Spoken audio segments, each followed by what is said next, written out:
Hey friends, couple things. 1, subscribe.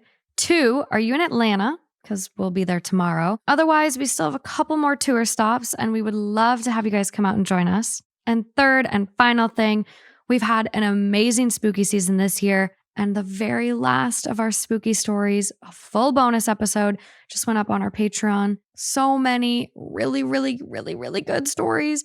I was about to poop my pants. I was so scared. And a lot of them have pictures. I'm obsessed. I have loved spooky season this year, from our 2 Hot Takes episode on this channel to the Father Knows episode that was full of listener write-ins that blew my mind. It has been really fun. And I've now agreed, thanks to the Patreon episode, to do a ghost bus next year. So big things in store for 2 Hot Takes and paranormal adventures. But other than that, thank you so much for being here and enjoy the episode. How's it going over there? Oh, good. It's I worked out this morning and there's this like productive little day you're having. Yeah, it's like I'm realizing I got to do that in the morning more often because I have a really hard time waking up. Like really hard time waking up. And every time I wake up and have a workout class planned, I'm like, I don't want to go. I don't want to cancel it. But Barry's is so stupid expensive that, and I had to do it on ClassPass. I'm scared of Barry's. Yeah. I've heard things. I've never gone. No, they're not scary. They're not like that anymore. I've heard stories too, but I've never had like a bad experience. Yeah. But no, it's like I finally wake up once I get there. It's truly wonderful. So I should do it more often. Drink your water, work out, drive your car safe, practice some gratitude today. Yeah. All the things. I haven't been working out much at all. And I just realized that like it's definitely good for my brain to get to get some movement in. So that's how I feel about riding horses again. Yes. I just like get out there. I'm not on my phone for an hour. I'm up in the hills looking at the sights, hearing the birds chirp. Yeah. And it's just like I get done and I'm like, no matter what I was dealing with before, I instantly feel better. Therapeutic. It's just zen. No, truly. I think that's how I feel about workout classes, because it's like not only just the, getting some movement in, but also just like being forced to be off my phone for an amount of time is important. I really think it's important. It's huge. Yeah. So good. I just checking in with all of you. Like I hope everyone else is practicing some good self-care techniques, making sure your mental health is where it should be. I mean, we're transitioning in a fall. Like it gets dark here at 6 p.m. and I'm just like, oh my God, this is terrible. So I know seasonal depression and girlies are going to be coming out soon. So just make sure you're checking in with yourself and your people. And everyone is good. Have you been getting all the fog over here? Yeah, I love it. Oh, I know. I've been loving it too, but keeps it cooler. It's so hot where I am in the valley. I've been loving it because it's October and I love October. Spooky. It's so funny too because it's like every single summer, I'm like, no, I don't want it to end ever. And then it's like September 1st and I'm like, fall. Did I hear pumpkin spice? I buy all the candles. I'm just like, I love it. I love fall smells. I love smells. I just got these flowers from the Million Roses and I'm obsessed. Brian bought me one of those. They're white, but they're a smaller one. Yeah. But he bought me that for like I think one of our first Valentine's Day. I love them. It was a gift. They sent it. And I've never like thought, okay, so I did steal one of those Forever Flowers from a different brand, the guy's house. We went to like a party at his house and I was like, I'm not going to buy it for myself, but I'm going to steal it. I was still, I don't know. I was a little wild. Where was this? At a party in LA. We went with like Alejandra and a couple other people. And so I stole this little flower. And so I was like, damn, you're going to admit to that? Yeah. And so he's going to come looking for you. I didn't say what brand. And so I really liked it. But like, I never thought I would spoil myself in such a big way. So like they reached out and I'm like, the way it came packaged, I was like worried about it getting damaged. And it was like the nicest packaging. It looks really good sitting here. It's going to be like my go-to gift for people going forward because it's so beautiful. It smells amazing. I love this one because it's a little ball. Mine is like, mine is just a littler one, but I have it in my, I have it displayed in our, what's it called? Your coffee room? table. Yeah. Yeah, it's really cute. I really like it. Tell them I want a new one. I want a pom-pom one like this one. Okay. Tell them to call me. Million Roses if you're out there. Lauren's here. But let's get into today's episode. So we were talking earlier and we were talking about like some of these people that like have been on social media lately and just happenings of the world. And I realized I was getting so heated. I just like want to pop off. And I realized I had an abundance of stories where the people are popping off in really weird or big ways. So that's the theme today. We got a lot of people popping off.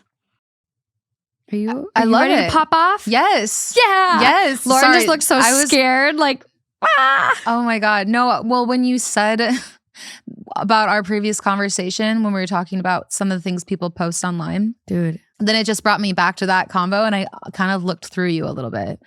I was like, yeah, that convo. I mean, there's some crazy shit online. It's amazing what people will willingly post of themselves.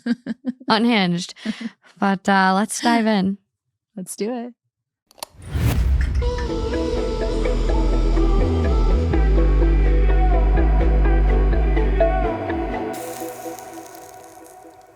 Okay, I'm starting with a palate cleanser because I don't know what we're going to get into. Could be heavy, could be good, but I want to start off for sure on a good happy foot. By the time this episode airs, we will also be going to like Atlanta the very next day. And our live shows have been so amazing. I love and appreciate every little present you guys bring us. And I just appreciate you guys coming and being in the room with us and yelling and sharing your takes. And it's so fun. Mm-hmm. It gives me such a sense of community that we don't usually get. Yeah. I love it. And so I came across this story and I read it at one of our very last live shows from the last tour. But I just want to read it again for those that haven't heard it maybe. I know what you're talking about. And I just want to feel good. Yeah. Because it's so cute. Okay. So this first one is coming from our very own Two Hot Takes subreddit. It is a year old now. It is titled, How Going to a THT Live Show Was the Best Decision of My Life. I, 27 female, was first introduced to THT through a friend about 2 years ago. Ever since then, I have been hooked. I had the pleasure of attending one of the THT live shows a year ago. Little did I know, this seemingly ordinary evening would turn out to be one of the most extraordinary moments of my life. It was at your show that I had the fortune of crossing paths with my now fiancé, 28 male.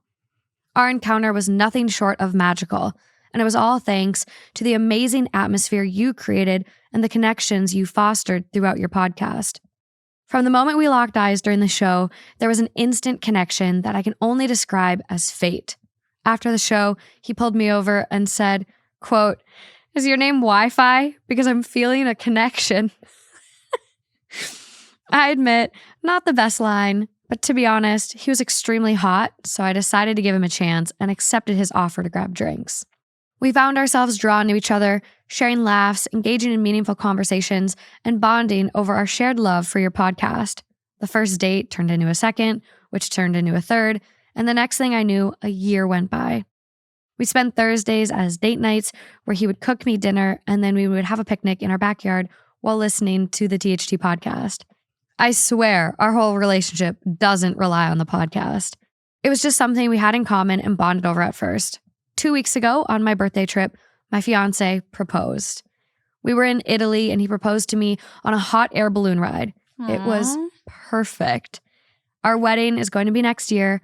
I guess what I'm trying to say is thank you, Morgan, and all of the other hosts of THT for your incredible podcast and for inadvertently bringing me and my fiancé together. I love it. It's so beautiful. I mean, I opened an email the other day from someone who recently got a colonoscopy thanks to the podcast and found out that she does have colon cancer and wouldn't have likely found it until it was too late. She didn't really have a lot of symptoms. It was in a place where she wouldn't have symptoms until it was too late. Wow. But because of the podcast, went and got one. I mean, I look at how This show has changed my life, your life, our lives, but not just ours, and just so many others. And I'm so grateful each and every day for all of you that listen and support the show. And it just must be going into Shark Week because I'm very emotional today. But I really just love this community, and it's a magical little thing. Yeah, it's so amazing when people reach out and share certain stories with me. Like I can't even explain that feeling because it's something to me when I was growing up. And I just remember my teachers being so impactful to me. I mean, the ones that were good, there was obviously some ones that were not my favorite, but there was some that were just so impactful to me. And I just remember thinking that it'd be really cool to be a teacher because if I could just have one person in my class be inspired and feel good about themselves, like then I would feel good. I would feel good too. And so I think it's really cool to hear stuff like this, that this podcast has brought together a community that, you know, like outside of me and Morgan, like you guys are like helping each other, you know, people are making friends at the shows. People are making friends in the comments. Like it's just, I don't know. I think it's a really beautiful thing, and it makes me feel really happy to know that, you know, through all of these silly little combos that we have, that it's bringing a lot of positivity to a lot of people. So that it means a lot. It means the world. What Lauren said. Yeah. Okay, let's get into these stories. This first one is coming from Am I the Asshole? It is titled, Am I the Asshole for Throwing Out My Sister's Organ? That is something you don't hear every day. I don't know if I've ever heard that one. My sister is always intentionally trying to be the odd one out in the family. Recently, she's had her first child, and she decided she wanted to have her placenta taken by some weird woman and dried and treated so she could scatter it like ashes or plant it with a tree or whatever. She considers herself very witchy, which causes a lot of friction. The woman was supposed to come pick it up, but then my mom and our aunties surprised my sister with a whole bunch of frozen meals while she's in the newborn phase, and there wasn't enough room in her deep freeze for all of the dishes, plus the giant bag of ice and placenta. My sister texted the woman, and she said it could be dropped off early. My mom essentially volunteered me to drop it off since it was on my way home. I picked up my husband on the way because he had had a few drinks after work with friends and was being responsible. When he saw the cooler in the back, he looked in it and was extremely grossed out seeing the frozen placenta. After some discussion, he also made me realize it was very disrespectful to him and I to rope us into this because he has very strong beliefs in God. There was also hygiene and health concerns that my husband brought up. It got to a point where it was either he was going to get out of the car and walk, or the placenta needed to be out of the car. Oh my God. I texted my sister to come pick it up and our mom, but after ages without an answer, we ended up just throwing it out. She's furious and has started making it other people's problem. I know it wasn't the nicest, but it also doesn't seem like that big of a deal.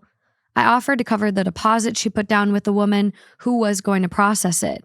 And I even got her a gift card to the witch store that she likes to get some herbs and stuff to do the ritual she wanted, despite it being against my values. She still claims, even after apologizing, making amends, and covering her losses, that I'm an asshole, and she won't let me come see my niece, and refuses to come to or bring my niece to family events that I'm at, which is causing huge problems within the family. She told me to post the situation here, and if it's hormones or sleep deprivation making her overreact, then she will let it go. If I'm in the wrong, I don't know what else I can do that I haven't already done to make it up to her. Was this really such an asshole thing, even after the amends? Yes, I think so. I think it doesn't matter if you find it weird or not. it's like you agreed to do it and now you're turning around and throwing out something that was special that you can't just replace I mean, to your sister. It's a placenta. Yeah. Yeah. So I think like it's fine that that's not for everyone. I totally get that. But like you agreed to it and then you threw it out. It sucks that she's not letting you see your niece, but it's probably because you don't understand how much that meant to her. And I think the fact that she feels so confused, like, why is it a big deal? Like I said, I'm sorry, I gave her a gift card. It's like, that's the issue, in my opinion. Like if somebody threw out something that was very important to me and they're like, let's go back to one of the stuffed animal examples. Yeah. The grandma stuffed animal that boyfriend threw away. It's like him being like, I said I'm sorry and I bought her a new teddy bear. Like, what's the problem? It's that lack of empathy that would be the problem for me. It's not a genuine apology. You're just trying to Band-Aid it, but you still don't recognize that what you did was wrong. Yeah.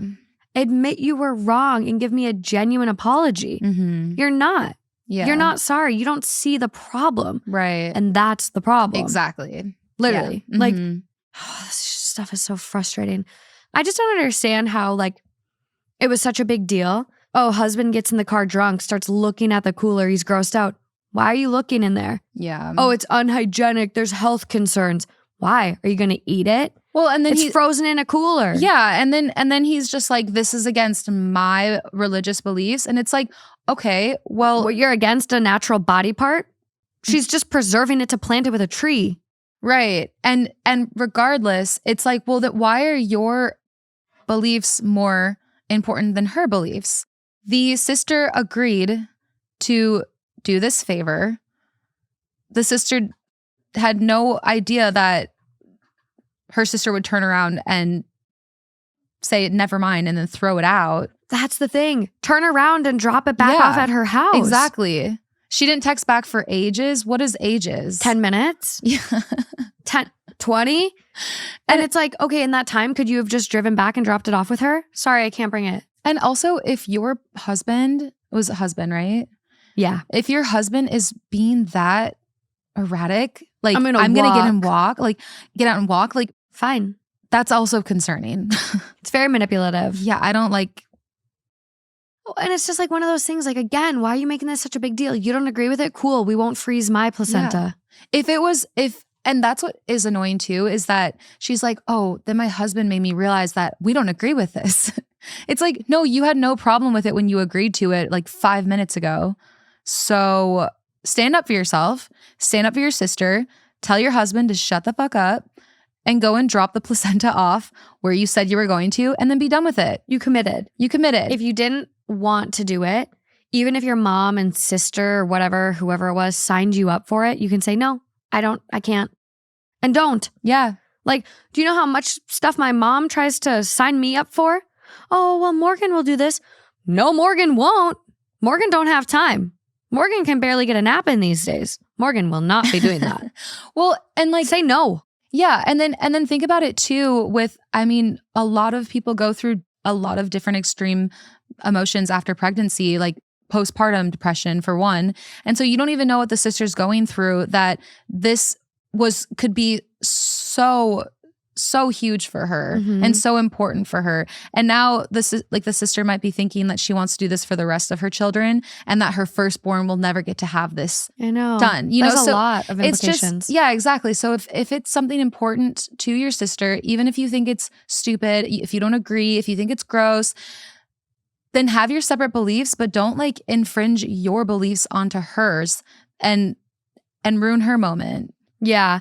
Well, and like, I just wanted to Google it because I know this is like a thing that's talked about a lot lately. People are processing their placenta and I don't even know the process of this, but I'm pretty sure they like freeze dry it or dry it out, grind it up, and then make like capsule pills out of the powder. And there are some people that claim there's health benefits to it. And I'm not sure if that's valid. Quick Google search says that there's no evidence that eating the placenta has health benefits, according to the Mayo Clinic. But some people believe that eating the placenta can prevent postpartum depression, ease bleeding after delivery, promote a healthy hormone balance, improve mood, blah, blah, blah, blah, blah, milk supply. Mayo then says, but there's no actual evidence so far. But like, hasn't really been evaluated because we all know when it comes to women's health, there's not the most research on it. Like even drug studies were done on men because women's hormones were too irregular. So there's a lot of issues with that and research with women's health and things like that. But it is interesting. Like even if it was a placebo, you now denied her of that. Right. Come on. Man, this one's got me heated. I feel like I'm about to pop off. I've been a little angsty. Top comment, where to start? 1, do not agree to do things that are against your religious beliefs, and then, when it is too late to back out without consequences, leave other people high and dry. You are married, so you are presumably an adult. The fact that your mother volunteered you is not an excuse. You did not have to agree. Thank you. No is a full sentence. No. Yep. You did not have to literally hold the placenta hostage and throw it out if she couldn't respond and get it to you sooner. 2, the fact that your sister is angry with you for the thing you literally did is not her, quote, making it other people's problem. She's not obligated to suppress her emotions and just forgive you, especially when you clearly do not respect her and don't give a shit about what you did. It's literally what you said, Lauren. 3, it really doesn't matter if you find your sister's beliefs odd or strange. You do not need to share her beliefs, but her wanting to save the placenta so she can plant a tree or do some private ritual literally does not harm you or your husband in any way. So accusing her of being deliberately weird and claiming things like it was a hygiene issue is just bullshit. Her next placenta, she's going to make a voodoo doll out of you, though. As she should. It was in a box, harming neither of you. You don't respect your sister, and she knows it. There's no way this is the first incident either. 4, also, did you even actually apologize? Because you didn't mention that. You mentioned offering to pay for the deposit and give her a gift card, which doesn't actually cover the damage, considering that the item is irreplaceable. But no apologies. Did you make a sincere apology, or did you make all these excuses and expect her to just get over it? My ruling, you're the asshole. Plus, add that a human organ was not properly disposed of. That's a huge biohazard. Oh, next comment. Wow. Didn't even think about that. In fact, I think that makes her a criminal.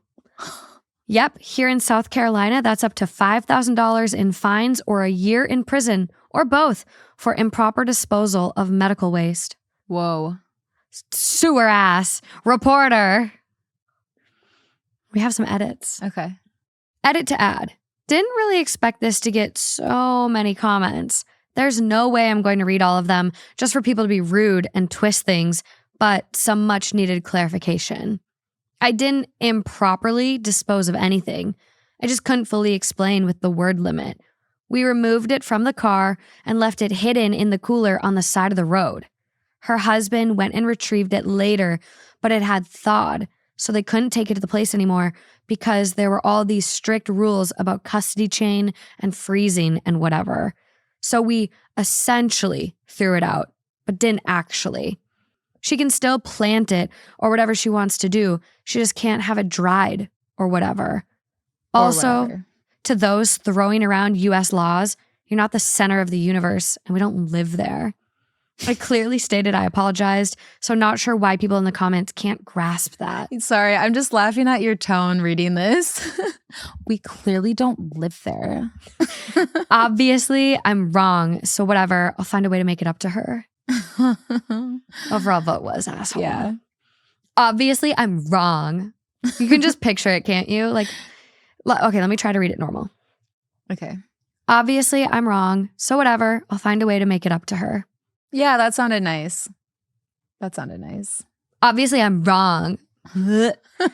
Just like, you can just hear it. Like those people that just have like that defensive, like can't ever. But it is such a funny thing though, because it's like, that is why like texts can get so misconstrued because, you know, like people will read them in a certain tone in their head. And then the other person on the other side was typing it in a different tone in their head, you know? So it's just like, for sure. it is a funny, concept. I feel like my texts never come across like how I want them to.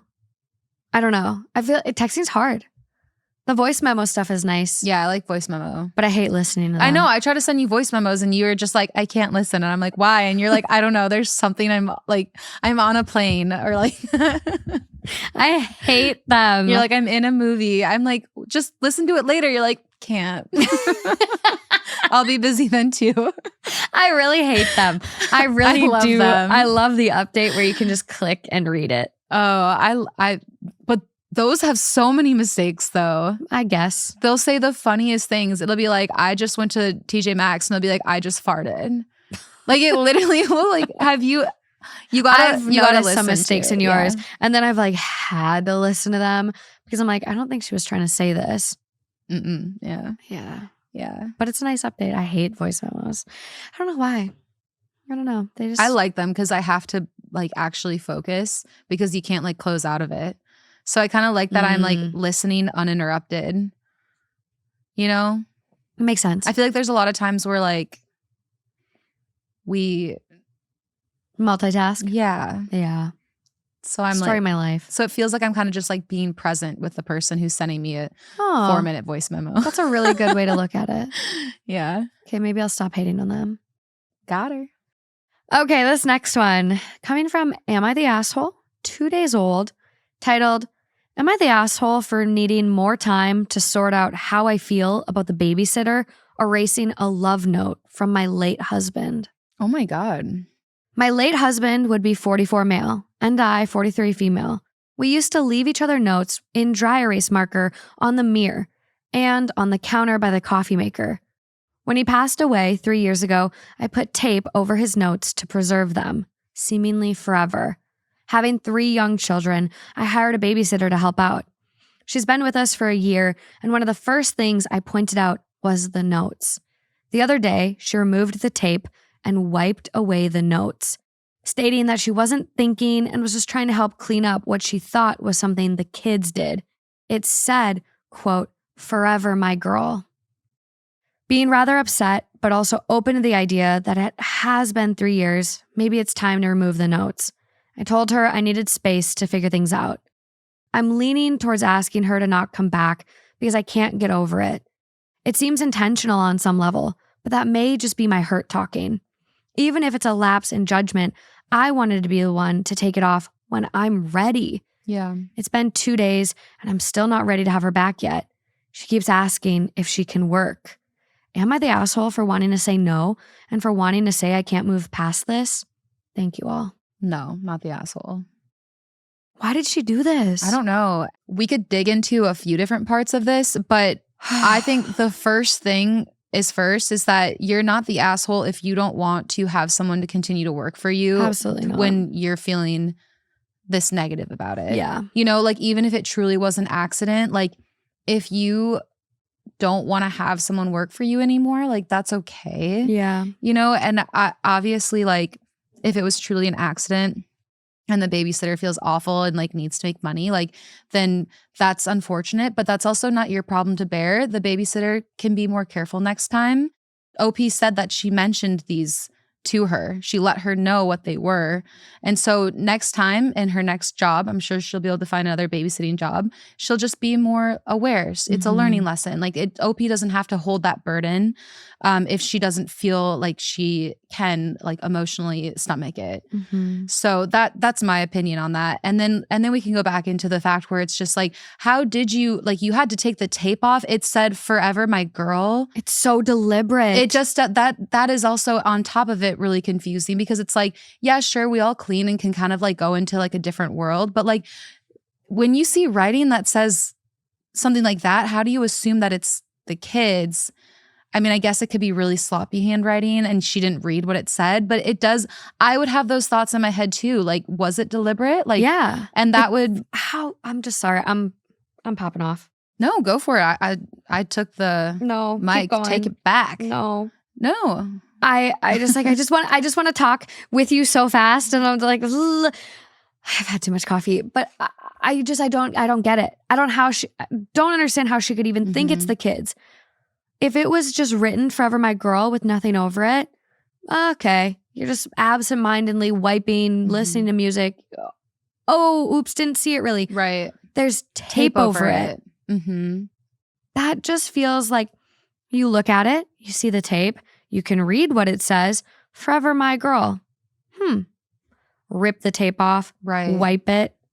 Right. The steps that you went through and still went through with it. Mm-hmm. Not even and maybe this is just a me, like I'm an overthinker. So when I would nanny, even if I was like a little confused about something or like just wanted clarification, I would send her a picture and be like, hey, is this what you meant? Right. Hey, boys, you said the boys needed this. And like, I get you don't want to be bothered with stupid shit, but no one puts tape on their counter. Yeah. Unless it's intentional.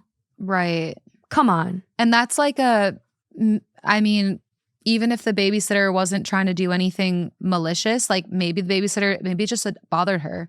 Maybe it was one of those things where she's like a neat freak and it bothered her. And so she just pretended like it was an accident. I would have these thoughts in my head too because of the fact that she pointed it out, which is why I'm saying like, OP, if you don't feel good about continuing to have her work for you, then like you don't have to continue to have her work for you. No, and I wouldn't. And going off what you just said, I'm starting to wonder if she's trying to take facilitating OP's grief into her own hands. Like, I wonder if she's like, it's been 3 years. I should get rid of this message. It'll help her move on. How long was she a babysitter for though? I'll see if there's any comments from OP. But I could see someone who just like maybe is a little, you would hope not. I don't know, self-centered or high-horsed, where they would be like, it's so sad that she's still hung up on this. I'm going to help her move on. I could so see that. That doesn't compute to me. I can't imagine feeling that way for anyone in my life, whether it's someone I was babysitting for, a friend of a friend who I just met, like a family member. There's just like no space where I could see myself being like, I'm going to erase a note from their loved one who is passed. So it's hard for me to like wrap my mind around that. But I do know what you're saying, that some people they think that it will help them let go and move forward and keep like living their life to the fullest. So maybe that was that. I would hope not, because it's definitely not the babysitter's place. But who knows? Do we have any updates or? So we only have one comment from OP. It is in response to this comment. Could it have been an accident? One of the kids did it somehow, not intentional, and she, the babysitter, knowing how much it meant to you, took the blame? OP responds, I don't think so. They were all really sweet, saying, quote, I'm sorry that happened. One even said he knows it's not the same, but offered to rewrite it. Oh, little nugget. Ugh. Wait, that's so sweet. That's like a piece of their dad too. Like, he's gone, and that's... I hope she has a picture of it at least and can like frame it. Like put it in a frame by the coffee maker or something. Like, I really hope she has a picture of it. But that's the only comment from OP. No update. But I don't know. Like, a husband passed 3 years ago.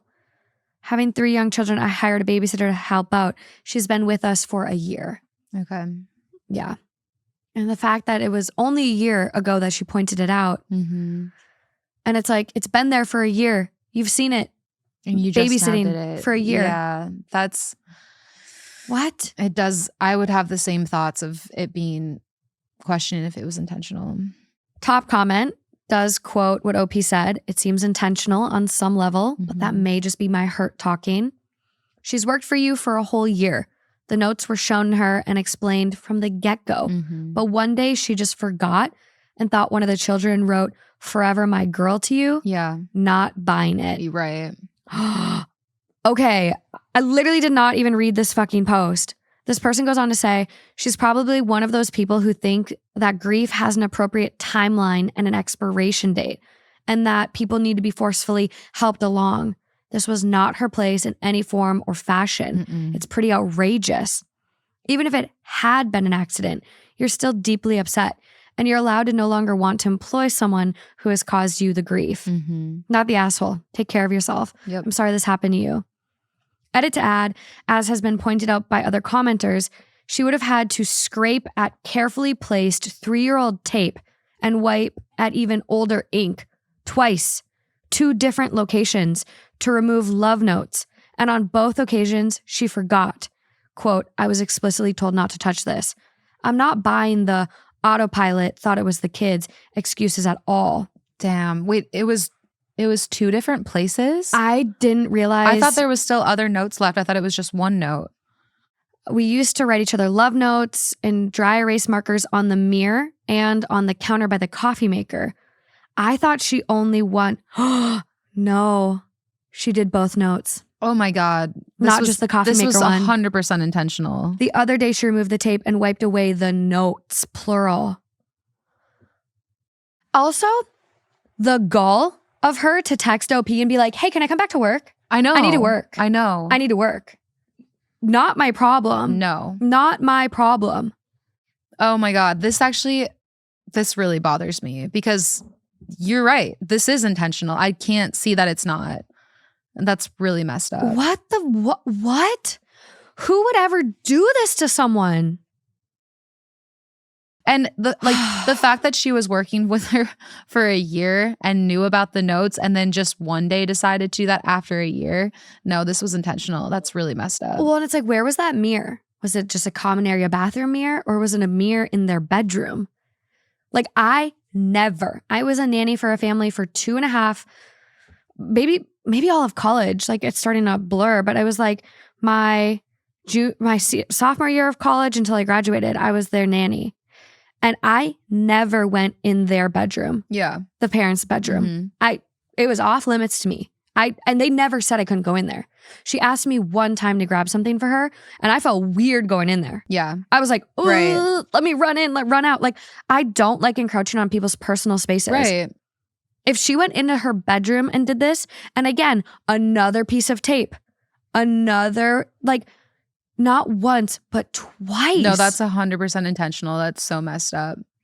Oh, I can't now with like knowing that, I can't unsee it. Cause I was trying to think like benefit cleaning, of the doubt, autopilot mode. Yeah. Like we've done that shit. Like, you get it. But no, you don't do that twice. No. And specifically, like I thought maybe it was a brand new nanny. Like, no, for a year.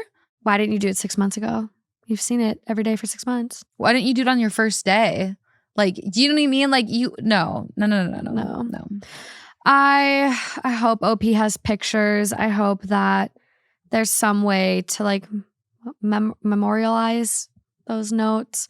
And I'm so sorry that this happened.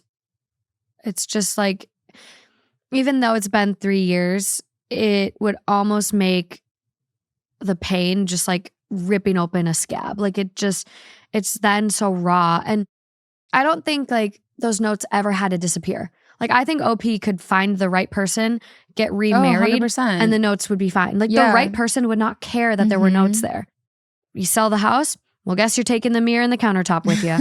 Like that's just how it works. Or like we said before, and I think they said in the comments, but that is not up to somebody else to make that decision for her. If she wanted to do that, if she said it's time, then that's on her to do that, not the babysitter. No. So that is just so inappropriate. I literally got that vibe. I was like, I think she's trying to facilitate her moving past that grief. But it was something you said that spurred it. And I was like, I think she's just one of those people. Damn. And I was like, I hope not, because I don't understand how she could be. She is.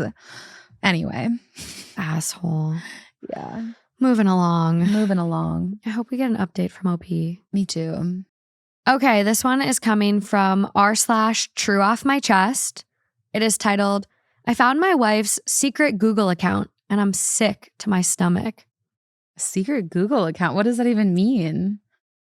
I, male 36, met my wife, Bailey, female 33, 9 years ago through mutual coworkers, and we hit it off immediately. I fell absolutely head over heels with this woman. She was everything I was looking for. I'd gotten out of a toxic, dare I say abusive, long-term relationship right before that, with a woman Bailey had been acquainted with, but was not friends with. I'd blocked her on everything and had no contact with her since breaking up. We got married right after the tail end of the pandemic, bought our first house together, and started trying to conceive. That was difficult because Bailey has PCOS. But last year, she finally gave birth to our first daughter. I'm having a blast being a dad. It's kind of a dream come true. I finally got my happy life with my perfect wife until last Monday. My laptop's battery shit the bed, so I opened up Bailey's work tablet with an attached keyboard. You can sit at it like a monitor to check on some tax stuff. But she wasn't home. It was just me and the baby. But we've never asked permission to use each other's devices. We've always been open like that. There's nothing for us to hide. That's what I thought. When I opened up the internet, I noticed that she had an incognito tab open. Never in a million years did I expect to discover what I did.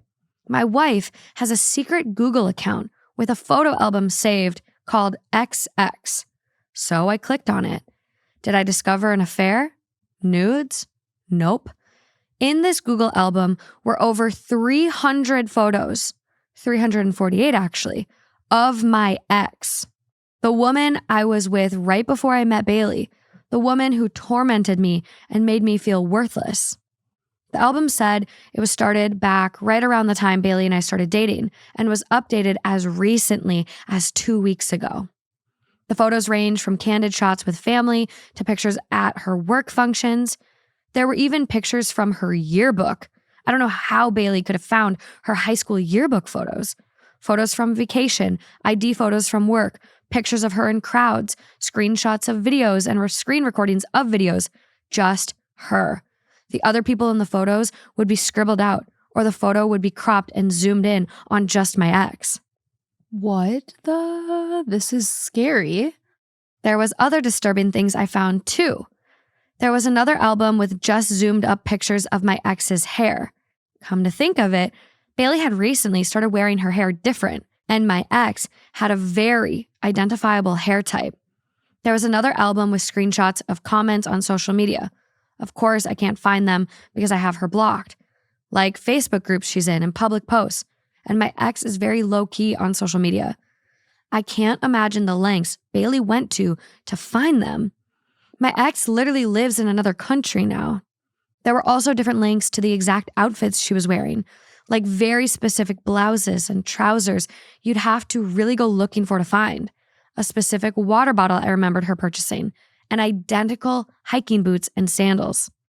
So basically, my partner of almost a decade has been single white femaling my ex-girlfriend. What?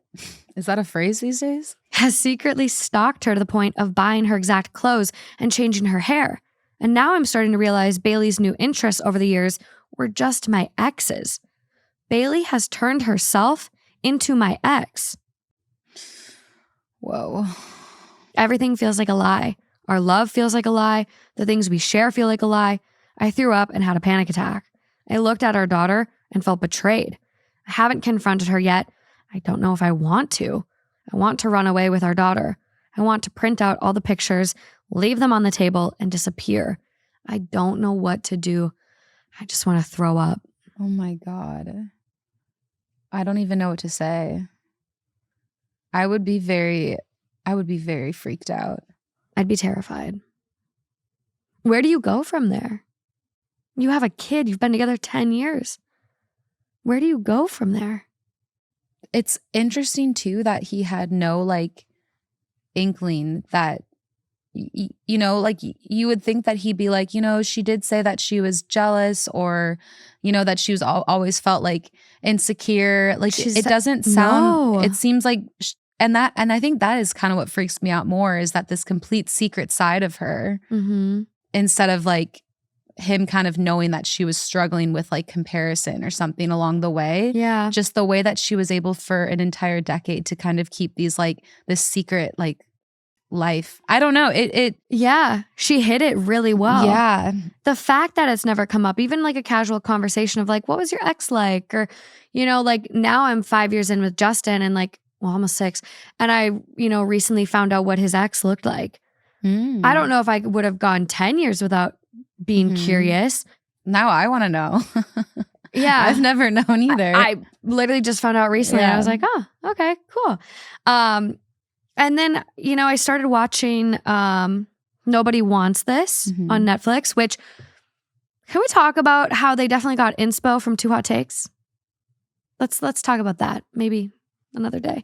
But she is very open about his ex. And she's like, what was Rebecca like? I'm obsessed with your ex. Like, Yeah. and I'm like, okay, maybe there's a fine line of that not being healthy, but to ask like general questions like, what was she like? And I'm not surprised he missed it, where like she was slowly morphing into someone else, because it is such a long time and people have a type.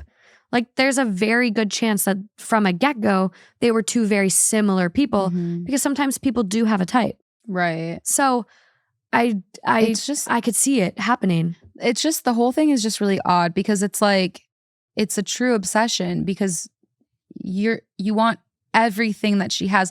I think it'd be different if like she was just following her because she was an Instagram model and she loves her style. And she's like, I don't care that she's your ex.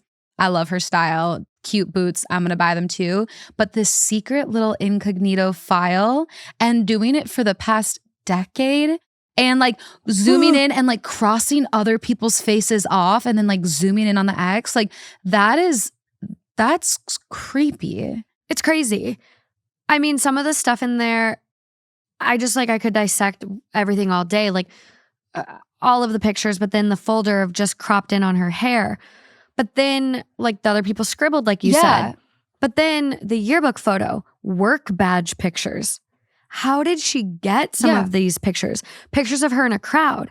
Is she stalking her in person and taking some of those pictures herself? Exactly. And he said that she was like very low maintenance or not on social media much. Private. So that also is a huge red flag, because it's like, I mean, oh my gosh, this is just so concerning. Top comment. I'm so sorry. This sounds like something out of creepypasta. OP responds, I'm actually surprised with the amount of support I've gotten on here in the last hour. Haha. Believe it or not, there are no other red flags in our marriage. Now I don't know what else I've missed. First off, I'm sorry you were in an abusive relationship. Second, unfortunately, as hard as this will be, the only option here is to sit her down and ask what the hell is going on. Yeah. Don't let her bog you down by bringing up that you snooped. You did, don't deny it, but that doesn't compare to her cyber stalking your abusive ex and imitating her look. It's creepy, and I can't even begin to imagine why she would. Your wife is the one you married, and your relationship with this other woman was horrible. You're clearly not pining for the bad old days, so I've got no theories. Yeah. And that's so true. Like, this other woman was not a threat at all. She's the furthest thing from a threat. Right. OP has her blocked on everything. What the fuck? There's just so many things where it's gone way too far, because even if wife was doing this for maybe like the first 6 months of their relationship, it would be questionable, but maybe she was just having a really hard time. Like, do you still love her? What if he still loves her? Like, the obsession, but like the 10 years is so confusing to me. Like, how do you stay dedicated to trying to like mimic everything that this person is doing for 10 years? It's a lot of effort and time. And who are you then? Who are you? Right. If you're so involved and engrossed in becoming someone else, who are you? Is there any chance that he went back to his ex while he got back with this girl, and that just kind of like spiraled this crisis? There's no mention of them it. ever getting together. It sounds like from the time Bailey and OP met, they were kind of dating and exclusive. There's another comment OP adds in response to the one about the other red flags. I don't know what I've missed.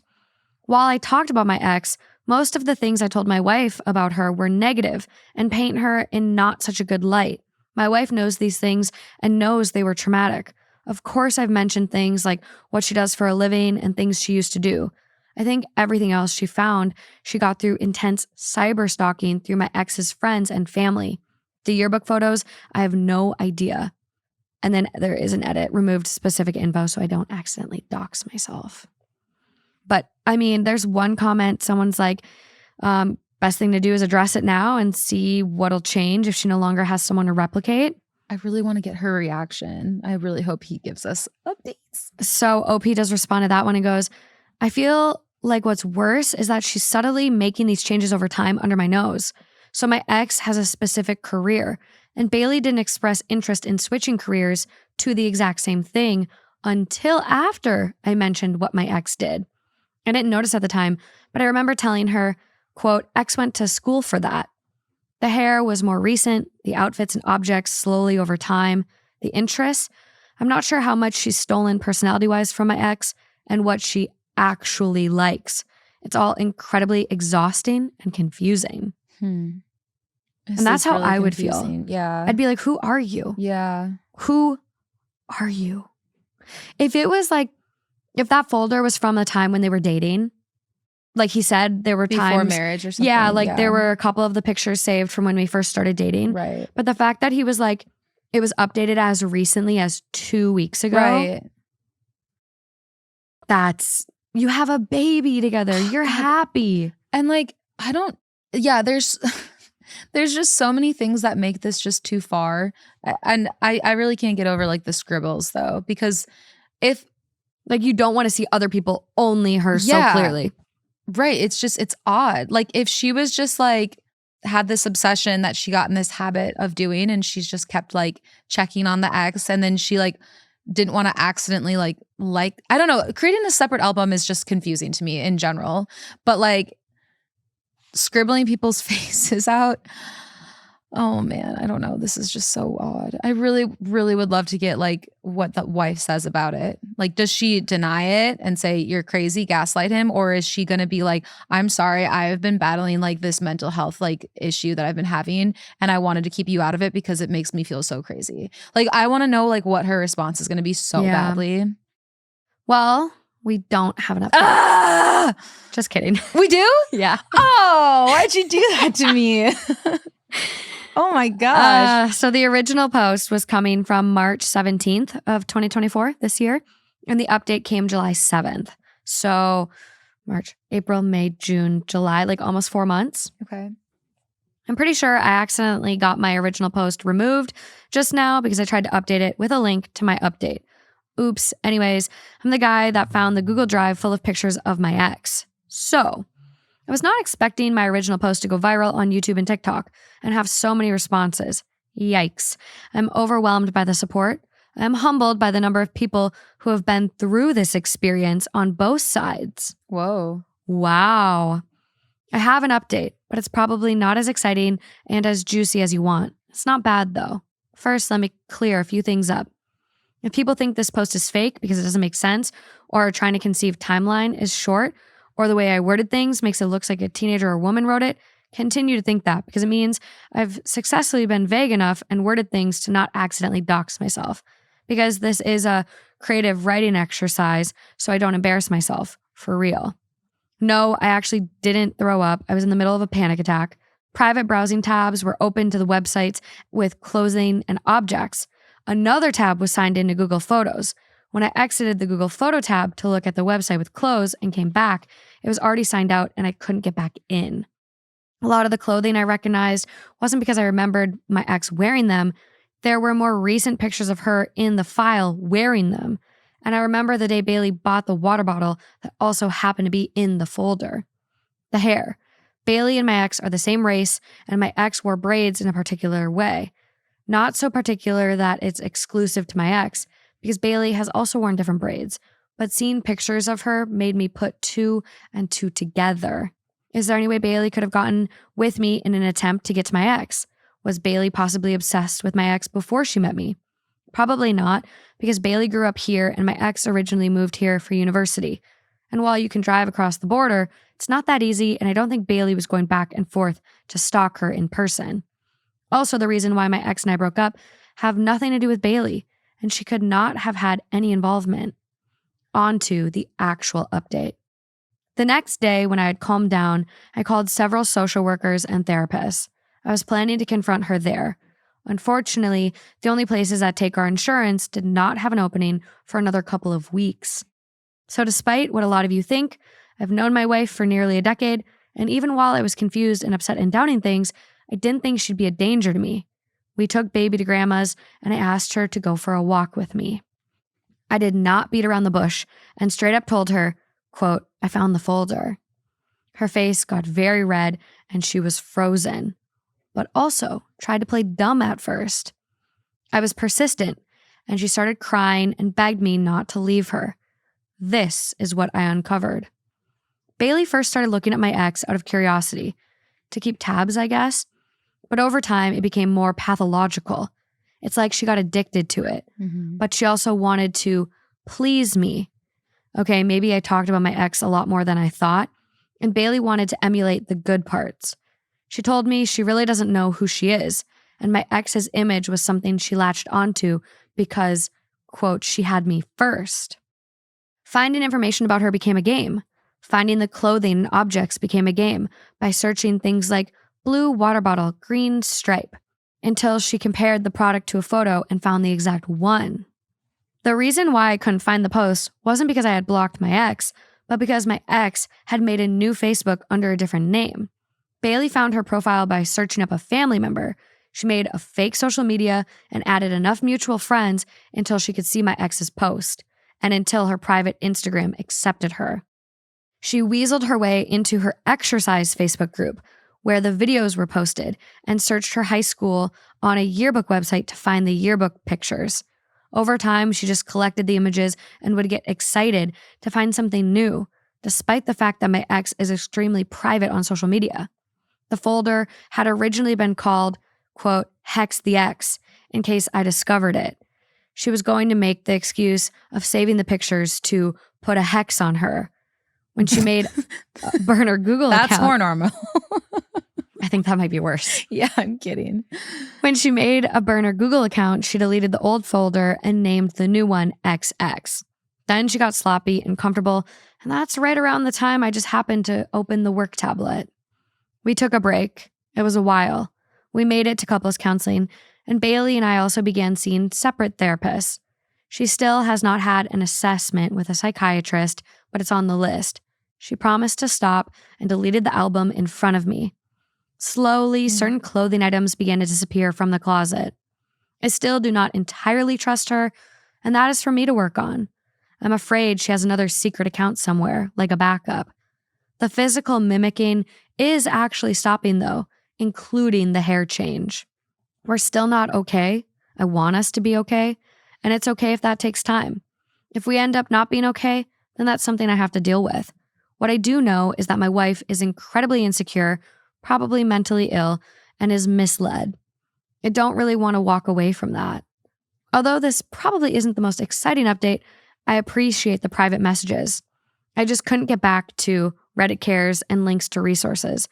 I'm not sure how I feel about social media, YouTube, and TikTok picking up my story, though. That's wild. Until next time, if I ever give another update, I do hope it's a good one. Damn. Until next time.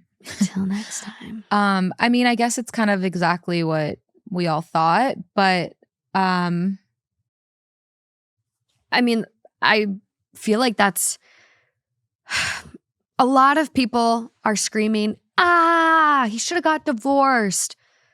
But there's so much more nuance to life than that. Yeah, this doesn't scream divorce to me. I think I would be more concerned if the wife completely gaslit him, wouldn't own up to it, like said he was crazy, like that type of stuff, then I'd be concerned around it. But the fact that, she was embarrassed and then she came clean, I don't think that it's like an immediate like divorce worthy. It depends on what happens from here. What it sounds like to me is that she was interested in the ex and then it became a little obsessive because she gamified it. Yeah. She literally gamified it. did. And then it became an addiction that she just didn't drop. So if nothing else is going wrong in the relationship, and if she's going to be honest about getting help and talking it out of why she did it and not doing that anymore, then I don't see why, they shouldn't still try. But again, it's up to OP and like how he feels. If he feels really betrayed and he can't move forward from it, then like that's that. But if he thinks he can, still trust her and feel that she still is the same person that she is. Like she is her own person and she was just copying clothes because she had this like addiction and he can get over it, then that's their life. That's that. Yeah, that's their life. And I mean, they do have a kid together, like otherwise really happy marriage. And I mean, he even kind of admitted, he's like, maybe I did talk about my ex a lot more than I thought. Mm-hmm. And so maybe, you know, she loved him so much, she felt that need to do it. Yeah. And still unhinged, but you know, you could rationalize it a little bit more. And, you know, they'll proceed forward and they'll figure it out. Even if he just said in passing, like, oh, my ex was super stylish, very into fashion. But she used it against me and blah, blah, blah. And always said that my fashion sucked. Like, even if he said that and in his head, he's thinking he's talking about her being like, yeah, toxic. And then his partner is just like, she's fashionable. She's fashionable. She has such good fashion sense. Yeah. You pick up the positive versus the negative that follows. Yeah. Yeah, this one is wild. Like, I do wish them the best. I'm very curious about the other people's comments about being in similar circumstances. Yeah, I mean, it doesn't really surprise me that much because I do think that that's something that happens with people. When you fall so in love with somebody, knowing that they had a past before you, I think can sometimes be like trippy.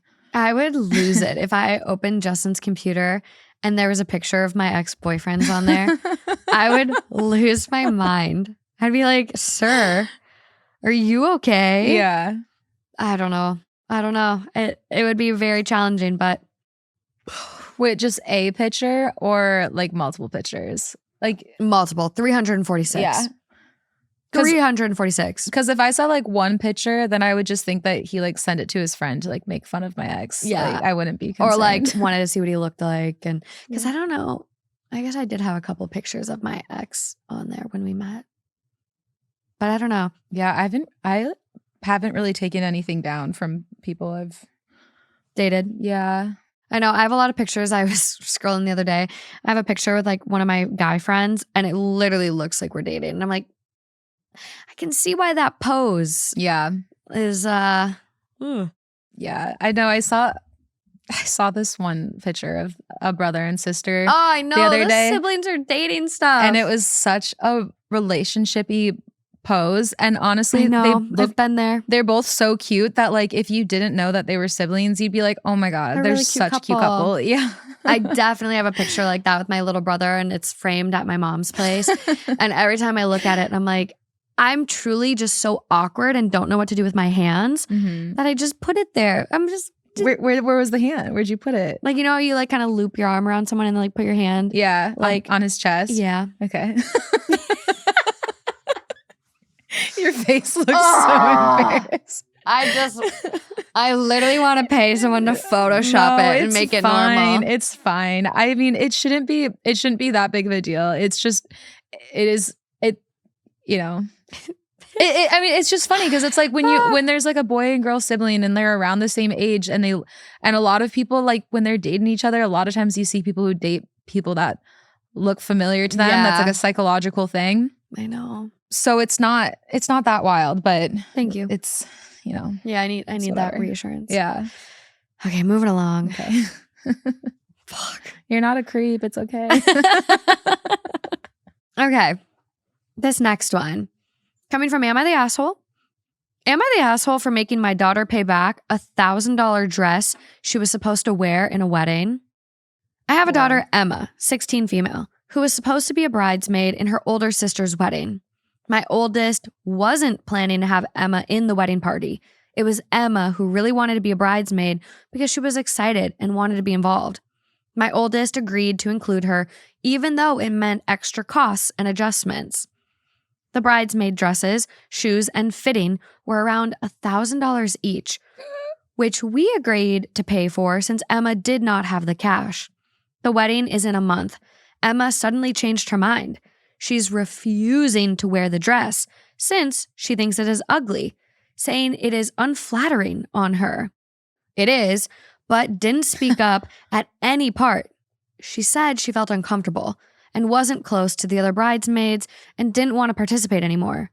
I reminded her that she had been the one pushing to be a part of the wedding, but she was firm and backed out. Now we're stuck with a $1,000 dress that can't be returned. I told Emma that since she was the one who wanted to be in the wedding and then backed out, she would need to pay us back for the dress, either by working part-time or payment plans using her gift money. Emma is upset and says it's unfair, claiming we're punishing her for not wanting to do something she wasn't comfortable with anymore. Multiple family members think I'm being too harsh. Am I the asshole? How old is Emma again? 16. 16. What are your thoughts? No.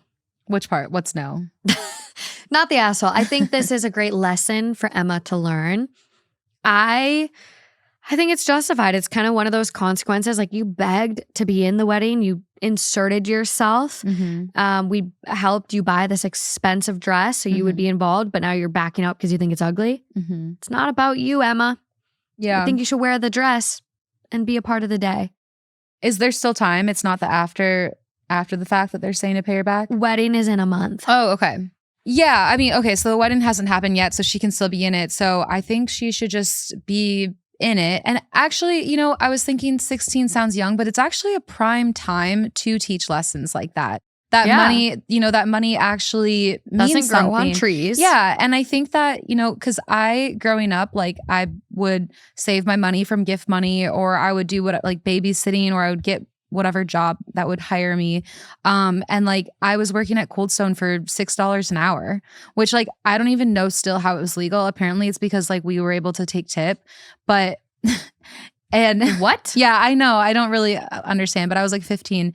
So I really remember thinking, you know, anytime that I would buy something, if I would go into Abercrombie and Fitch and buy a pair of jeans, then I would put into how many hours I worked for that pair of jeans. And I think it's really good to think like that at a young age. So yeah, I think what you said makes a lot of sense. If she's not willing to be a part of the wedding anymore, when it was something she really wanted to do originally because she doesn't feel comfortable with the dress, well, you either wear the dress, be in the wedding, or you pay your parents back and understand the meaning of money. Yeah. And they said, you know, payment plans. So it's not like they're like, find the money right now or get out. Or we're selling your car. Yeah. Or we're selling blah, blah, blah. Like, I think it's the most fair, like, pop off, put your foot down we've had in a while. And I don't think a lot of bridesmaids' dresses are great. I think some people are making moves to really put their bridesmaids in really flattering things. But, like, I don't know, there's a lot of ugly bridesmaids dresses out there. They're just kind of standard and, you know, meh. Yeah. Like, I don't know. Like, I've there's very few bridesmaids dresses I've been excited about. And I think they're pretty, but they're very nice. And I remember being asked to be in my brother's wedding, and I was so happy to be a part of the day. Did I love my dress and how I looked in the pictures? No, but it wasn't about me. I was there to support them and have fun and, you know, be involved in their day. And it's so special to even be included. Right. She forced her way in. Now you're a part of it. You're 16. You're going to be in those pictures. You're going to be a part of the day. Like, who cares what you're in? Yeah. If you don't want to post the pictures, don't post the pictures on your own Instagram. Right. But be a part of the day. That's true. You inserted your stupid little self in there. No, Suck it up. That's so true. And I think the only hesitation that I had was thinking if the 16-year-old had no idea, let's say they didn't discuss cost with her, if she just thought it was $100 dress and then they were like, no, it was actually $1,000. If that was a shock to her, then I would feel a little bit bad. Yeah. But it sounds like it was transparent up front. Right. And at the same time, though, still, even if it was $100 or not, it's just like, be a part of the day. Suck it up. Like you said, you don't have to post it on your own social media. It's literally like, no one's going to see it. Yeah. No one's going to see it. Who's going to see it? No one. The people in the room, they don't care about you in your bridesmaid's dress. Yeah. They care about the bride and groom. That's who they're there for. You're not the center of attention. You literally, I don't know why this one's making me pop off so much, but it's like, you inserted yourself. You pressured your sister, and like, it's like, well, maybe she thought ahead of time and this is why she didn't ask you in the first place. But I don't think you can force her. Like, it's hard because I feel like I do want to force her to, like, you committed to this. You signed up for it. $1,000 bridesmaid's dress is a lot of money. Well, that's a lot. That doesn't really sit well with me either. I don't understand how people are expecting their bridesmaids to have $1,000 dresses. I don't know, unless they're paying bougie for it. Maybe that's why that there was going to be additional costs. Oh. And so maybe the bride was paying for it. So she was like, I'm not going to add another. Yeah. And so the parents were then like, we'll pay for it. Right. That would make sense. So top comment, not the asshole. A lot of people in the comments are making assumptions or straight up making things up that are the opposite of what OP has stated.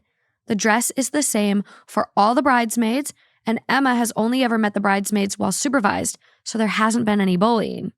The bride didn't even want Emma as a bridesmaid. This is something that Emma pushed for. The fact is, she's 16 and bulldozed her way into a position as a bridesmaid, and now that she's realized the style of dress isn't ideal, she's throwing a tantrum. Yeah. And that is a really good point. No, I think this is a really important time in somebody's life to learn a lot of these really valuable lessons. Yeah. So, you know, if you are pushing and you're committing to something, follow through or pay the consequences of not following through. I mean, my uncle used to be, you know, he was really wealthy and he used to be really hard on my cousins because he wanted them to really appreciate money and the concept, and be the value. self-sufficient too. And so they told this story how when they were little and they would get a budget and he would give them a budget for the entire summer. They just had to write out exactly what they wanted to do and how much it would cost. They would do their own research and have this little Excel or whatever. And one of my cousins forgot to like include camp. And so, no. And so he's like, sorry. The oh well clause. You can go to camp next year. Damn. Yeah, and it's a good lesson though. It sounds harsh, but like how amazing of a lesson is that? Right. Exactly. So it's like it's harsh, but at the same time, you know, that when they had a lot of opportunities, it's like he wanted to make sure that their brain developed in a way that was being self-sufficient for themselves, so that they weren't just like relying on him, you know? So I think in a story like this, I think it makes a lot of sense to have some tough love, because in the end, you're actually just helping her build her character and be a better adult in the future. And that's life. Yeah. Life is like wearing, you know, maybe you get a job at a place and you hate the uniform. I'm going to tell you right now, did I love my Perkins uniform? No. Did I still wear it because I wanted the money to go buy my buckled jeans? You were talking about Abercrombie and I'm like, oh my God, the amount of money I wasted at the Buckle buying bedazzled Miss Me jeans. That is like the image I have of you when we first became friends. So I feel like you wore the buckled jeans like right when we first met too. Oh, I definitely did. Unless I just saw pictures of your, I was still rocking them. You're still a buckled jean girl. Yeah. So it's just funny because I can like picture you perfectly with your little like swooshy hair and. Dude, it's just crazy the development we've had. But yeah, I think it's got to be one of those lessons she learns. The comment does go on to say, frankly, how she feels about the dress doesn't matter. The wedding is about the bride, and the bride picked the same dress for all the bridesmaids and didn't even want Emma there. Emma pushed for this, so she should either suck it up and wear the dress, or she should take responsibility for her decisions and pay back the cost. Again, this is a 16-year-old that bullied her way into being a bridesmaid despite being warned of the cost, and now she's wanting to drop out because the dress isn't ideal. She was perfectly fine spending her parents' money, but now that there are real consequences, she's upset. Not the asshole. And OP did have an edit on the top of the post. I didn't go to my oldest and pressure her to make Emma a bridesmaid. My oldest gave in after Emma pestered her about it. Emma has a phone. I don't even learn about the pestering until after she was added. Yeah. There are a couple comments from OP just kind of describing the dress. I was kind of curious about it.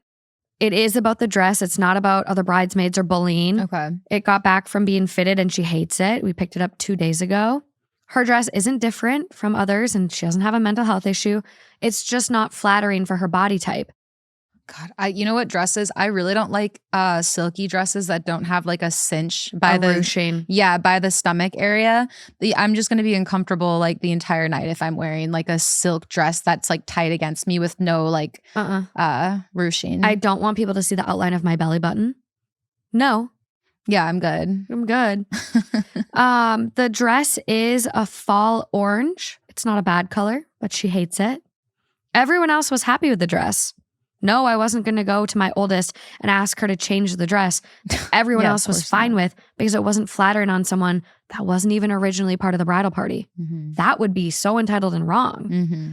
So OP seems to have a good head about him. Yeah. Him, her. I don't know if they ever said them. Oh, I good head about them.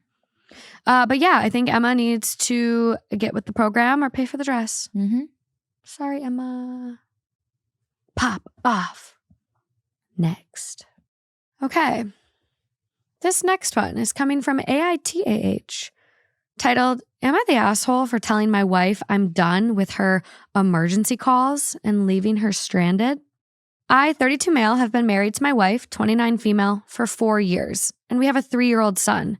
She's not a bad person, but she is constantly in a state of chaos, and every little thing becomes my problem. No exaggeration. I get these emergency calls multiple times a week. Flat tire, calls me at work. Forgot her wallet, calls me. Grocery store out of her favorite oat milk, blows up my phone like the world's ending. It's relentless. I work full time and do my fair share at home with our son. Diaper duty, bedtime stories, cooking, cleaning, you name it. But these crises are killing me. I've told her before that unless it's a real emergency, like someone bleeding or stuck on a highway at night, she needs to figure it out. I don't have the bandwidth to drop everything constantly. The last straw came 2 days ago. I had to take my son to the doctor because he had an ear infection, and I was already running on fumes. While I'm in the waiting room with a fussy toddler, she calls me in a panic because she locked herself out of her car in front of a Target 5 minutes from home. I told her, quote, I can't leave. You'll have to call someone to pop the window. She freaked out, saying that would cost too much, she didn't bring enough cash, and I was being unreasonable. I stayed firm, said she needed to figure it out, and I hung up. When I got home later, she was furious. She said that the guy charged her $150 and I should have come to help because she, quote, didn't think to grab her wallet. I told her point blank, quote, I'm done rescuing you from things you can easily handle. You need to stop acting like everything is a disaster. Now, she's barely speaking to me, acting like I'm the villain for not dropping everything for her again.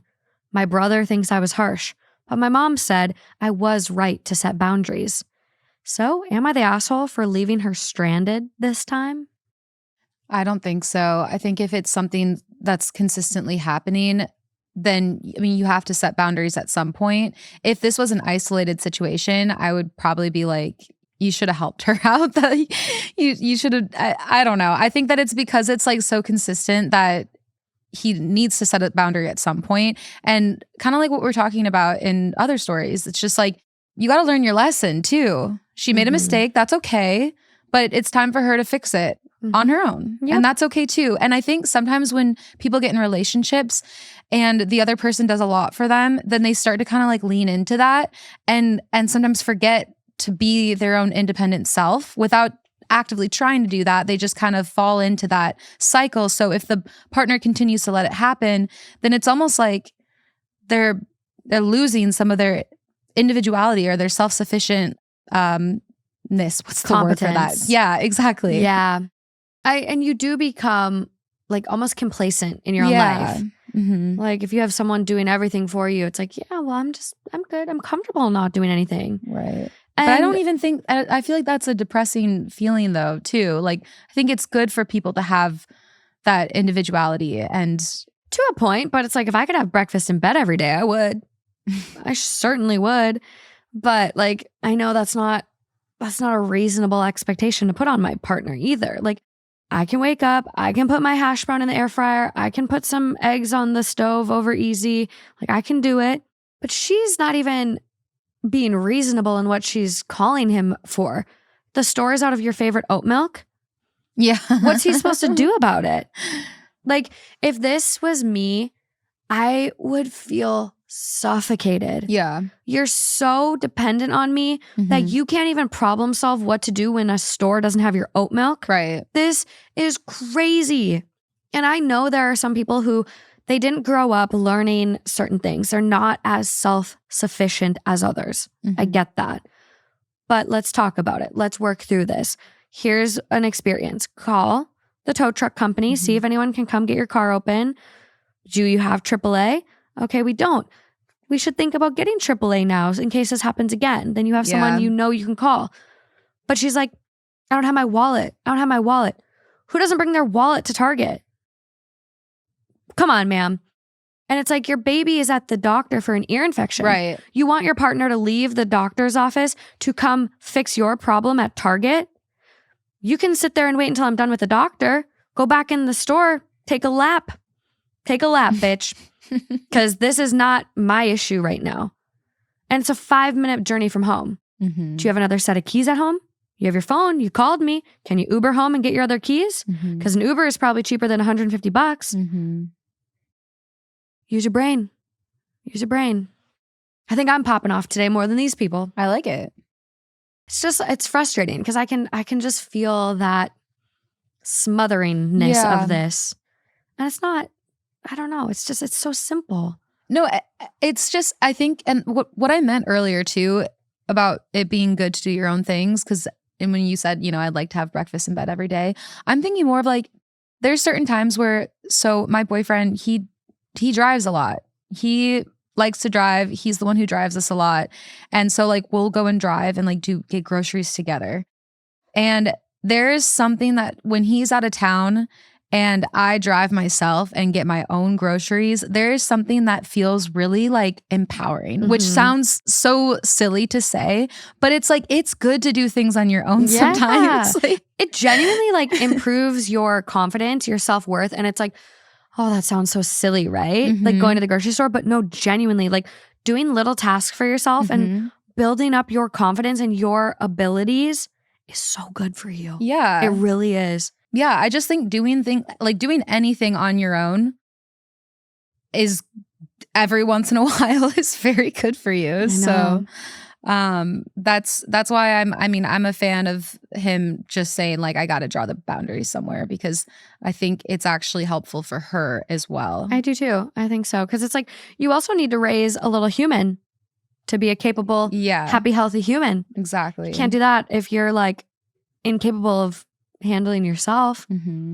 Top comment, not the asshole. Quote, my car won't open. Quote, I'm at the doctor with our son. You are not the priority. Yeah, which is the right thing to do. OP responds, that's exactly it. I was focused on our son, and it felt like she didn't see what really mattered. I can't keep putting everything aside for every little excuse. Someone goes, she had so many options. Go back into Target, get a coffee, and wait for dad to be done at the doctor, or walk home and get the car later. Yeah. Sounds like she's missing some critical thinking skills. Right. Curious if there's an update on this one. Like, that's the other thing too. It's like, realistically, did you expect me to leave the doctor when our son has an ear infection? Is that realistically what she was expecting of him? There are a lot of comments from OP. I just scrolled like 4 or 5, maybe 6, maybe 7. Whoa. Could have been 8 times. Whoa. I lost track. Whoa. It was so many scrolls. Whoa, OP had a lot to get off the... OP's really going through it. Yeah. It's draining, to say the least. I feel like every small inconvenience turns into a crisis, and I'm always the first call. At some point, I just hit my limit. I can't keep putting out fires that aren't even real emergencies. It almost reminds me of like the little boy who cried wolf. There's a wolf, there's a wolf. No wolf. By the time there was a wolf and he cried wolf, no one believed him and his ass got eaten. Yeah. Kind of reminds me too of that sailboat when the guy had the partner who was, we're gonna die. Yeah. We're gonna die. Just like in the way that it sounds that both OP and the other OP are feeling. Yeah. There's a comment, I see her getting flustered by everyday challenges, and it seems like she doesn't know how to cope without relying on me. And that is interesting. I wonder if there's some mental health stuff going on right now, because like, what did she do before you? And maybe there's, some issues that need to be addressed through therapy. Right. It is really interesting. She's always been a bit scattered, but it does feel like it's gotten worse recently. It's tough to figure out how to help her manage things when she's at home all day and still struggles with everyday tasks. So it sounds like she's a stay-at-home mom. Yeah. And I really don't want this to get taken the wrong way, because OP does mention he works. OP also mentions now wife is a stay-at-home mom. Mm-hmm. It's interesting that she would just go to Target instead of going to the doctor as a family together. Mm-hmm. You know what I mean? Yeah. Maybe that was her alone time as a mom that she needed, and that is totally okay and justifiable. But it is just, I'm curious about it. Yeah. And maybe that's a wrong thing to be curious about. I don't know. But it's like, if my baby was sick, I'd want to go. But I also love going to doctor's appointments. So that could be a me thing too. There's a comment here. The chaos affects all of us, especially our son. Yeah. One other comment. Someone does recommend that maybe she needs a job. Maybe she needs a sense of purpose again or something. A job could give her a sense of responsibility and help her learn to handle things on her own. It might help balance out the dynamic at home too. Yeah. I mean, I honestly think that like stay-at-home parenting or stay-at-home jobs are not for everyone. Like even me, I have really questioned because I work from home and I just feel healthier when I get out of my place because I'm there so often now that I work from home. And it just feels like my brain like starts to heal when I actually get outside, when I socialize with people because I have to, there's something about that for me that feels good. Even when I don't think I want to do it, but doing it anyway, it feels really good. So, I mean, that could be some good advice. Like maybe OP's wife just needs something else going on to kind of put herself back in the driver's seat. I think you are spot on with that, because I think sometimes, the baby is 3. Maybe she's just feeling like she's lost herself a bit.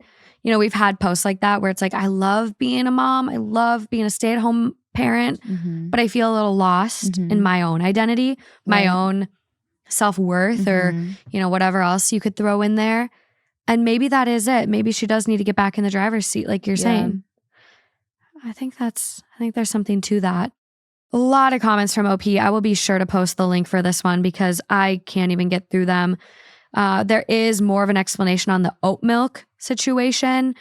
OP says something about like, I thought we were a team, but it feels like I'm more doing it all. She called me while I was at work, freaking out about the grocery store being out of her favorite oat milk. It wasn't just a simple call.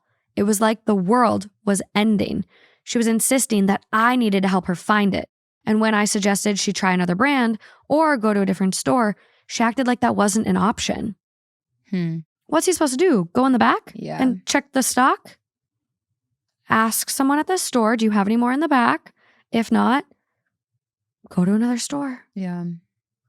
It's so confusing. So confusing. I feel like based on how responsive OP is, I think there could be an update that comes from this one. I could see it. You know what I mean? Mm-hmm. You know what I mean? You know what I mean? Okay, moving along. This is going to be our last one, Miss Lowen. Okay. Would you like a choice on it? Oh, you're putting me in a tough spot, but kind of. Okay. Option number 1. Am I the asshole for snapping at my wife and calling her crazy because she wants me to take a paternity test for my nephew? Juicy. Or I want to ask my male 34 business partner, female 31, to be with me romantically. How do I go about changing the context of our relationship? I think we got to do the first one. Yeah, it was pretty good. Yeah. Unless the second one is like sneaky, like, wow. It is, but we'll get into it on Patreon. Okay. Okay, this first one. Am I the asshole for snapping at my wife and calling her crazy because she wants me to take a paternity test for my nephew? Throwaway account for obvious reasons. My wife and I have been married for 10 years and together for 14. We are child-free. I also have a nephew who's currently 13, And I'm not going to lie, he looks a lot like me and has a lot of the same facial features as me. I'm really proud of him, and we have a close bond. I have played a father-like role in his life since he was a kid. He has a deadbeat father, and my sister divorced him a long time ago. A couple of my family members have commented on how my nephew looks a lot like me. And while I initially thought it was wholesome, my wife, for some reason, became very insecure and started getting doubts. She was questioning why I needed to play such a prominent role in my nephew's life, why my nephew had autism, etc. The insinuations just became weird and made me uncomfortable. Wow. Insinuating that the nephew has autism because it's a brother and sister. Is that what she's getting at? I don't know, but wow. One could assume a lot of things. Okay. I do agree that my sister has played some part in my wife's insecurities because of her dry humor. During family gatherings, my sister jokes a lot about how wholesome it is that her son looks like me and that she couldn't be happier. It's obviously a joke, but I spoke to my sister and asked if she could tone it down a bit because it was making my wife a bit crazy. However, last night, my wife asked if I could take a paternity test just for her peace of mind. That's when I finally snapped and called her crazy, and that marrying her was the biggest mistake of my life. I did immediately regret saying it because I meant none of it. My wife is the love of my life, but my wife got quiet and started crying shortly after, and I had to console her. Was I the asshole? Oh my gosh. Oh, I want you to go first. Well, we were doing really well, right? We were doing really well. I mean, it was all going great, fine and dandy. And I was going to say not the asshole until he popped off a bit. Yeah. And said, marrying you was the biggest mistake of my life. Well, it honestly makes him sound guilty. I mean, you can call her crazy. Is it nice? Maybe not. But is she acting a little unhinged? Yes. Right. So I understand that. But like to be like, you're so upset that she's asking for a paternity test, which I do understand. Offensive. She doesn't trust you. There's a lot of implications there. Of course. But you couldn't be like, babe, you are being so crazy. You're being unhinged. I wouldn't sleep with my sister. And so the reaction does kind of like, it's like, well, why are you getting so defensive? And so defensive to the point you said marrying me is the biggest regret of your life. Right. That's weird. Right. And also very hurtful. Yeah. You're kind of the asshole now for how you said that. Right. No, I know. Because like if you were to tell me that he said, if he popped off and was like, that is absolutely crazy. That is so hurtful that you would, and disgusting that you would assume or ask, like, whatever. But sorry. But saying that marrying you was the biggest mistake of my life, just, it feels like it went from like, I mean, I shouldn't say 0 to 100 because like maybe 45 yeah to 100. The action doesn't, what's that like fucking Albert Einstein? Not, oh my God, no. Sir Isaac Newton, every action has an equal but opposite reaction. His reaction, I'm trying to like determine in my own head right now, does his reaction, is it justified based on her action? You know what I mean? Well, because I mean, Does I guess it level out? How would you react if Justin were to ask this of you about your brother and your nephew? I'd be like, what? You're disgusting. You think I would sleep with my brother? And it's like, well, of course they look alike. Like the brother and sister, they're siblings. Yeah.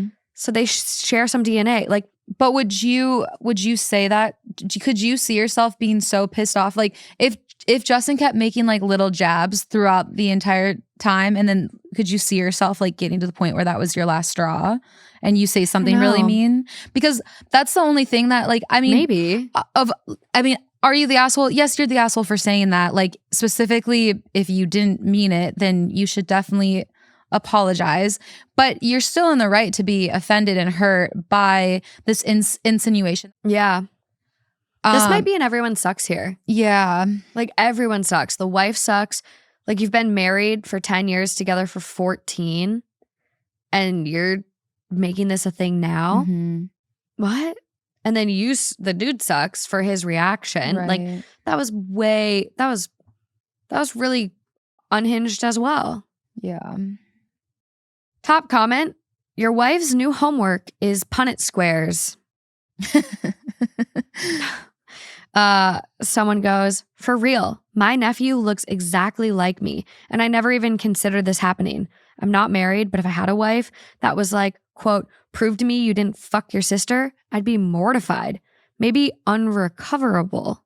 So, my sister and I look a lot like our cousins, my father's older brother's kids, to the point that people in the past said the four of us look like sisters. We've also been told we look a lot like our fathers.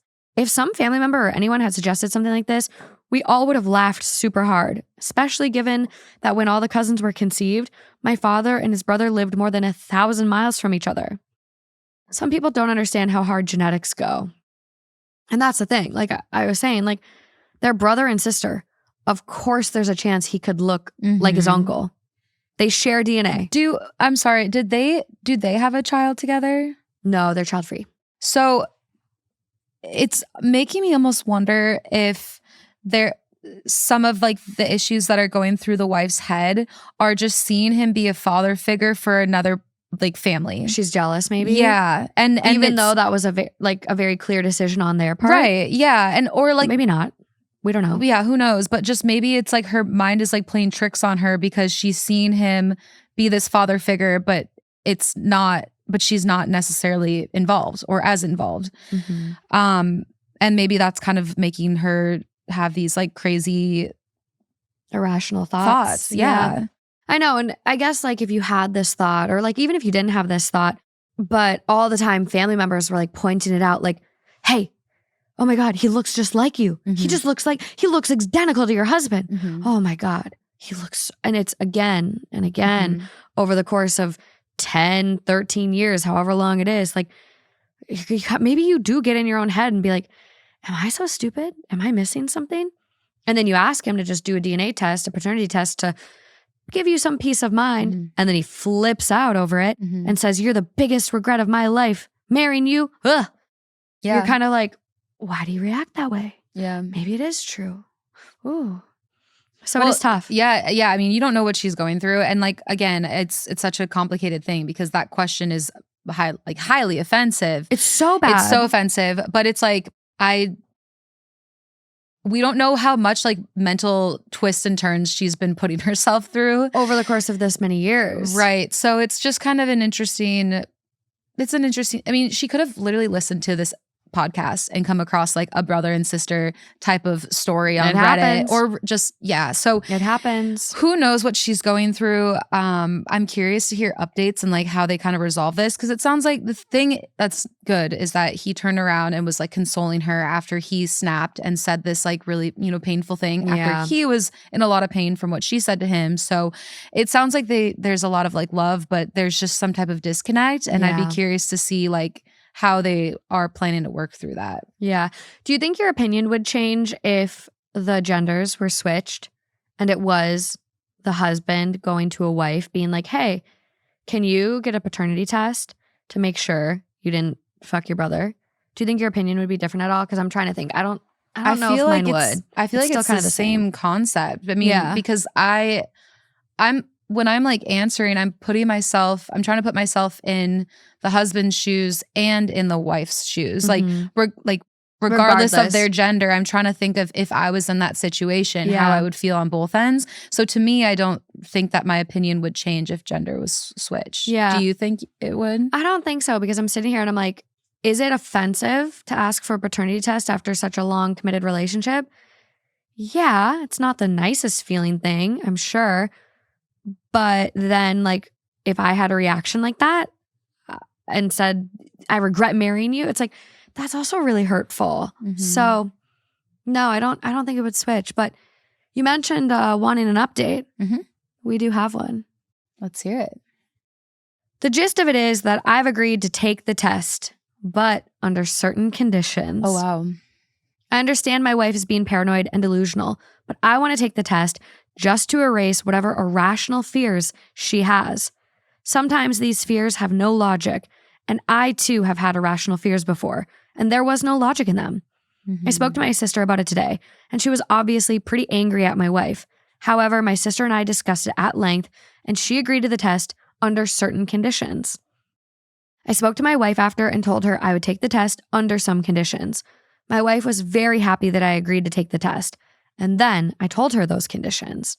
The first condition being that she had to stop these insinuations immediately. My wife immediately agreed to it. The second condition being that there were going to be no more arguments on me spending time with my sister and nephew. My wife and I have had some arguments over the years where she asked why I spend so much time at their house. My wife agreed to the condition, although she took some time to think about it. The third and final condition was that I had the liberty to go on vacations with my sister and nephew without my wife being there. I told my wife up front that my sister doesn't want her to come on these vacations anymore. My wife was a bit more hesitant on this, but she ultimately agreed to it. Wait, why doesn't she want her to come anymore? The wife or the sister's probably just so hurt. Yeah. Like, you're implying that I would sleep with my brother? Right. And you're so paranoid you're making us all do a I paternity test? I understand that, but just Yeah. like to make that an agreement like for good, It's interesting. it's like specifically vacations. Like you would think she'd be like, you're not allowed to see my nephew anymore.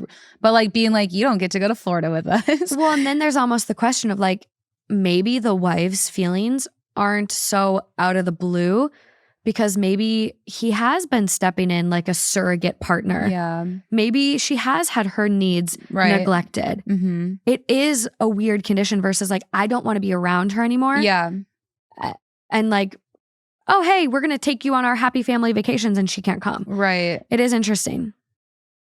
Unless they've had issues on those vacations and she's like, I'm done with dealing with that. Maybe. But it's an interesting one. Okay, let's hear it. That's probably my final update. Oh. Thanks everyone for the advice.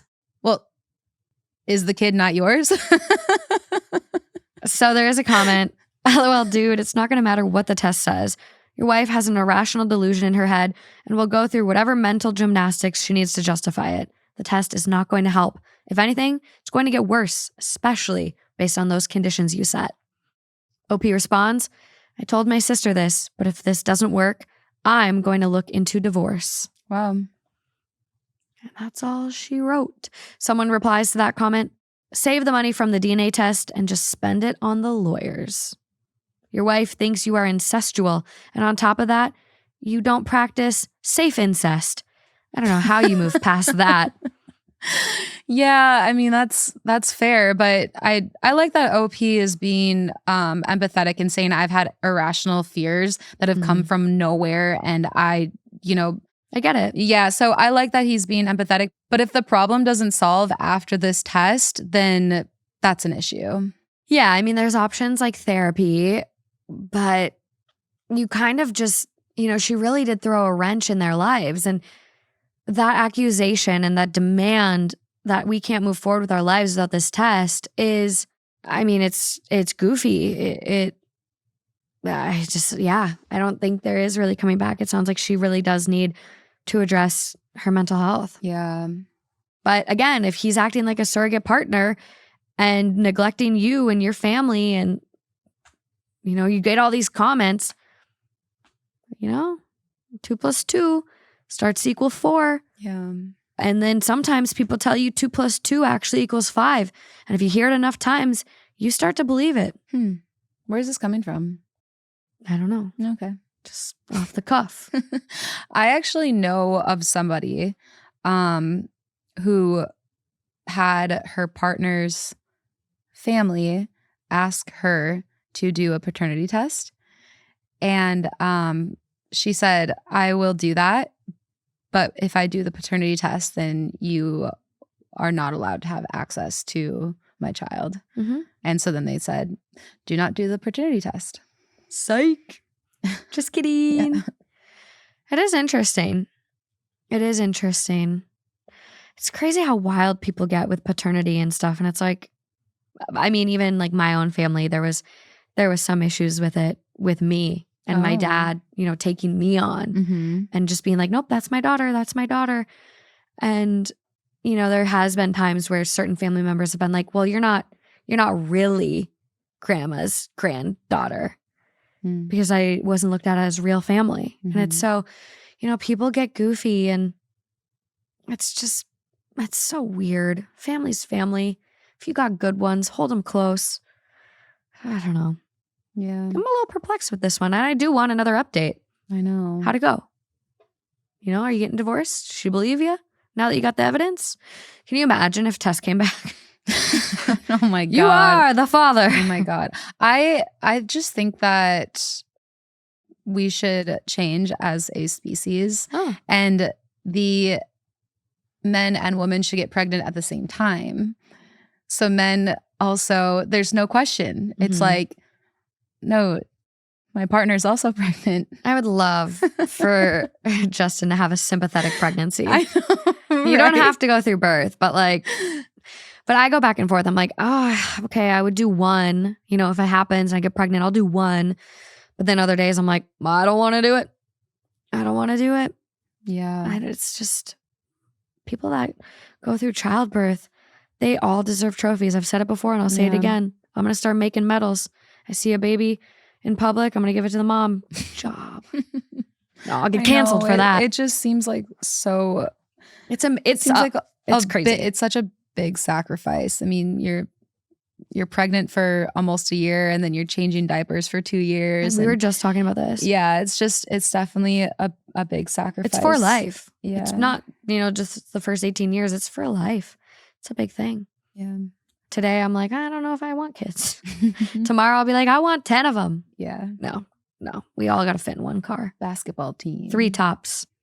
Ooh. But then, oh my God, I saw the fun. craziest video of a woman who just gave birth to triplets.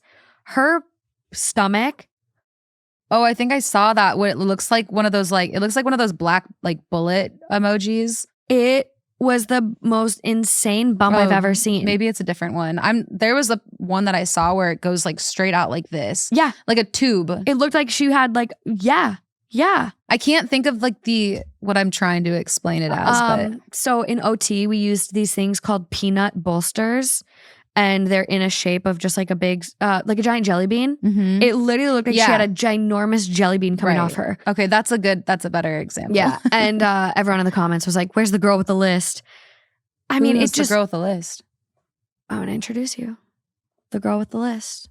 Who? She's just got a ginormous list going of all these reasons to not be pregnant. Oh, it's nuts. Okay, I have heard of that. Yeah, but we got a little deviated here. We had to record some Patreon, so thank you guys so much for being here. October's been great. Loved it. We're back on tour. Come see us at some of our final shows. Oh, I'm probably not going to have a Halloween one You were saved, Lauren. Oh, I like the Halloween ones. No, you don't. Yes, I do. They're my favorite ones when they're not too scary. She's lying. But anyways, thank you so much for being here. If you want more, Patreon. I probably already said it. But until next time. Bye. Bye. Bye.